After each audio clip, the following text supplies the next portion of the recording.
Good morning, folks. This is Jacob Folger, artist sculptor, and today we're going to make a meditation stone moss garden kind of sculpture thing. Okay? What we're going to do is we're going to use this stone here. We're going to make a surround out of polymer clay, and then we're going to put moss in that and have like a little garden. It's very fun.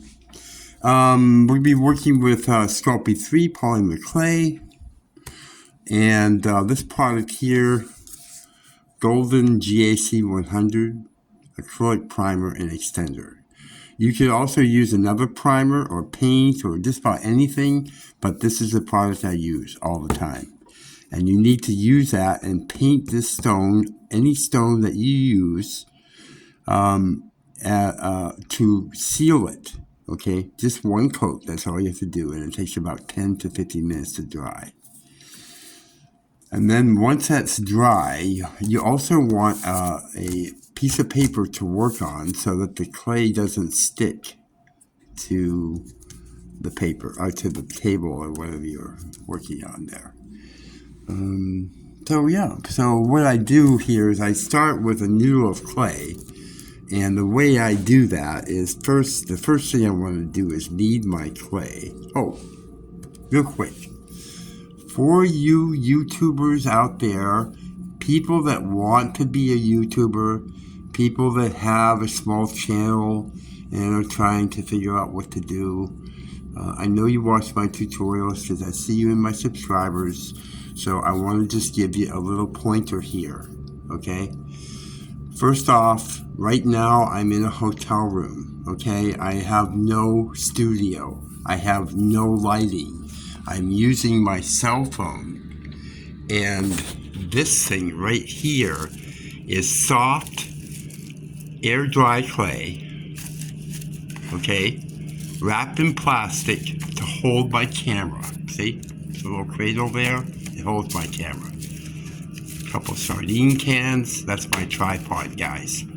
No excuses. Get busy. Start making videos. So, you want to knead the clay for a few minutes to get it nice and soft and pliable, but that also mixes up all the ingredients in the clay. So it bakes well and sculpts well and all that, okay? And then what you can do is you can start by rolling a ball between the palms of your hands, which is very hard to do with the limited amount of space I have here. But you can see. And then you roll it back and forth. Let me set this out of the way. You roll it back and forth between the palms of your hands until you have a noodle. The other thing you can do is you can roll it on the table like this. And you come up with a noodle like this. And then what you want to do is sculpt it against the stone. Like this. Basically, you're sculpting it into the stone. And that's why you want to seal the stone. You gotta seal the stone. If you don't seal the stone, it won't work, okay?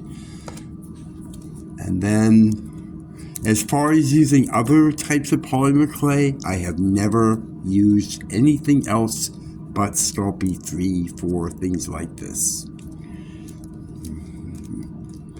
Right. And then what I'm doing is I'm taking a piece of clay and I'm flattening it to form the base or the bottom of the basin, or whatever you want to call it. And I sculpt that in.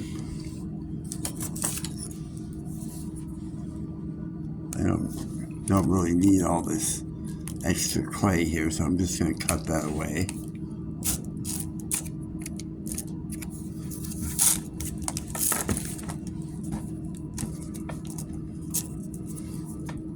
You can just kind of push it and form it.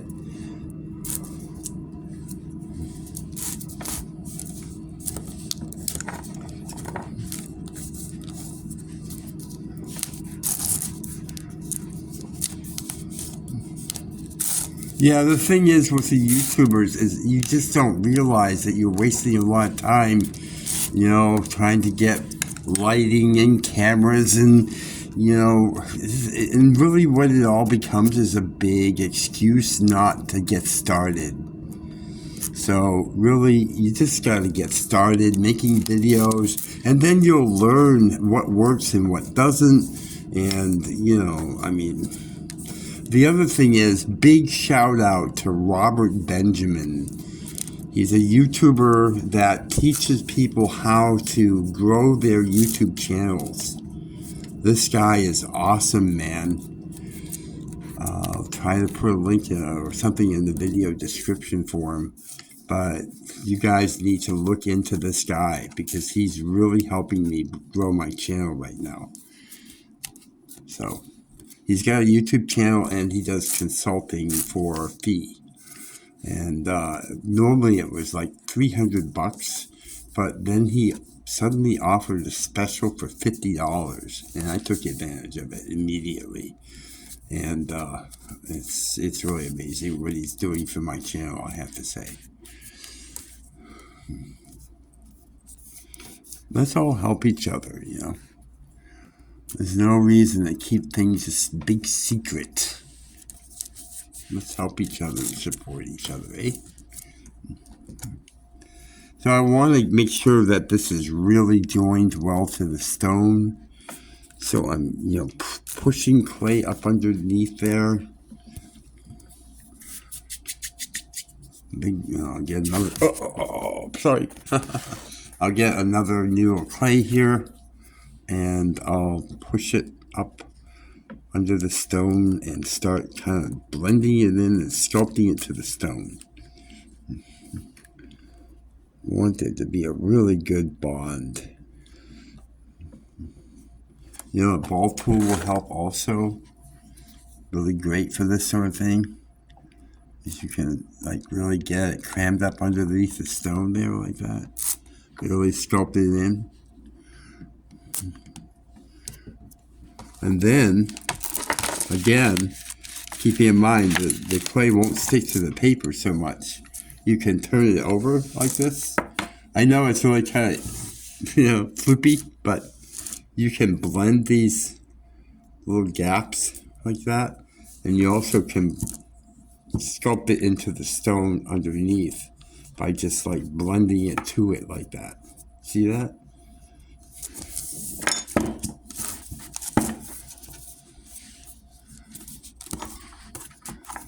You don't have to be afraid of picking it up. It's probably not going to come apart,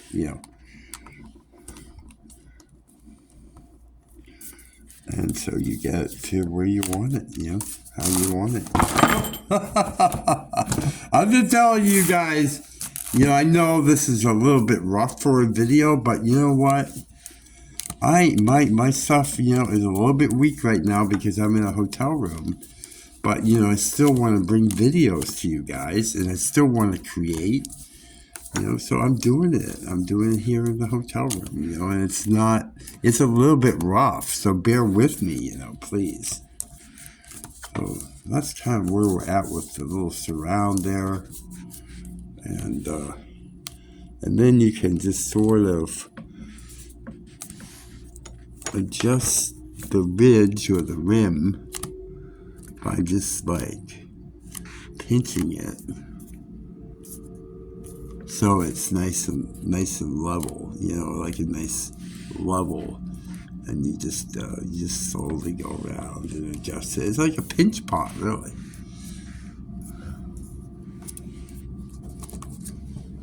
Make sure it's really bonded well to the stone.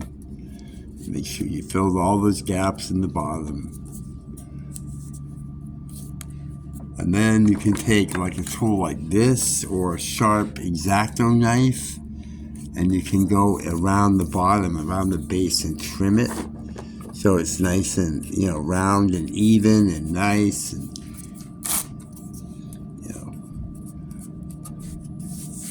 And you might as well take the time to do a good job.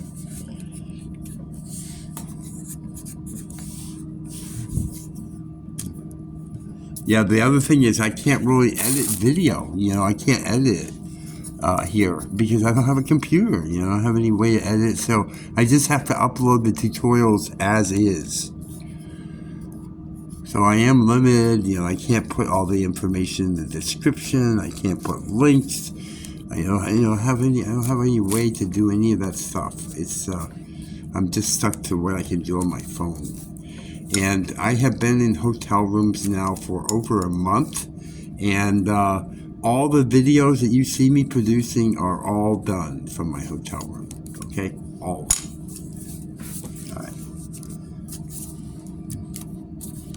All right, now I cannot bake this right now because I don't have an oven, obviously.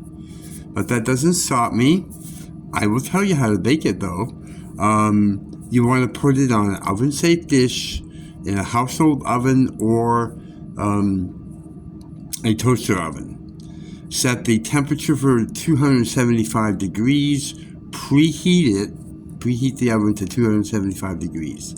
And bake this on a ceramic plate, oven-safe dish for 30 minutes.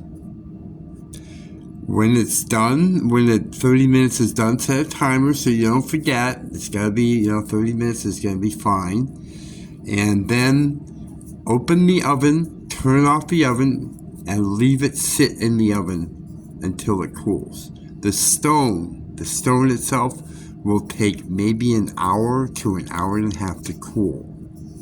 It takes that long, okay? The clay itself will cool right away, but you don't want to touch it because everything is going to be really soft and the stone is going to be really hot. And if you touch it, it's just going to come all apart. So just leave it alone and let it sit until it is completely cool.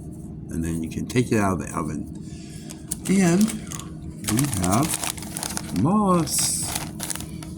Now I ordered this from Amazon. I don't have place or room, unfortunately, on my phone and editing in YouTube to put links to this, but it was tin roof and it was an assortment of moss. Comes in different kinds and some pretty little. These are like moss flowers and some of that. There was also some others. Oh, here, this is kind of fun. This is, I believe, lichen. Very pretty. So it comes with an assortment. It was like $15. The company, I believe, was Tin Roof, and it was on Amazon. Okay, so yeah, you can tear the moss and just place it in the garden. Oh, there's different kinds. Now, if you stack the moss, like if you put a layer down, or also get yourself some sphagnum moss, because that will hold moisture. And if you lay the sphagnum moss down first, and then you put this moss on top, it will keep it. The sphagnum moss will help keep this moss on top moist. Otherwise, you're going to be watering it all the time. Okay, it's just the way it is. Let me get these little flowers in here. Moss flowers. Maybe put these little guys in here too. Couple stones. I got this stone, by the way, at the creek. I go to the creek a lot. And you can also buy stones online. Just look up rocks and stones. Home Depot carries them. So you can definitely find all that stuff online very easily. I'm sorry I cannot provide links and stuff for you, but just try to be resourceful on that. And another thing you can do if you want, you can also finish the basin. I know I probably should have done that first, but you can, like this color here this is Pearl Pigments and Antique Bronze. They have a number of colors. This is purple. This is Reflex Violet. And all you do is grab a brush. This is kind of a big brush, but it doesn't really matter. I'm just going to get a little bronze on my brush, dab it off on the table, and then I can, brush it onto the basin. Just to give it more of a finished look. Remember to do the bottom too, and you do that before you bake it. So that's another thing you can do. Yeah. I think that's about it for this little tutorial. Now, the other thing you can do if you don't want to deal with watering is you can put the moss in here just like this and let it dry. And it should retain the greenness. The only thing is it won't really be really supple looking. It'll look a little bit more crispy. But it does work. I've done that before. Because sometimes it's hard to keep up with moss and, watering and maintaining it and everything. So that is an option. And you also can go on Amazon and look up super moss, and that is preserved moss. And they have packages of that with all different colors and kinds and that sort of thing. So there's several options for you. But this makes just a really nice, pleasant thing that you can do to relax and just meditate and chill. So that's about it for this tutorial. My name is Jacob Folger, artist sculptor, and I teach how to sculpt, paint, make jewelry, and what was that? My bronze just went all everywhere. Well, I think so. All the covers on it, though. That's good. So, okay. Well, I try to make learning how to do art obtainable by everyone. And that's about it. And if you decide to make something like this, I would love to see it. Please send me a picture. My contact information will be down below the video in the video description. And nice to put little different colors in, because then the different colors and contrasts will draw the eye around the piece by having lighter and darker colors. Yeah. So that's about it. Thanks for watching. Thanks for your support, and have an awesome night. Bye-bye.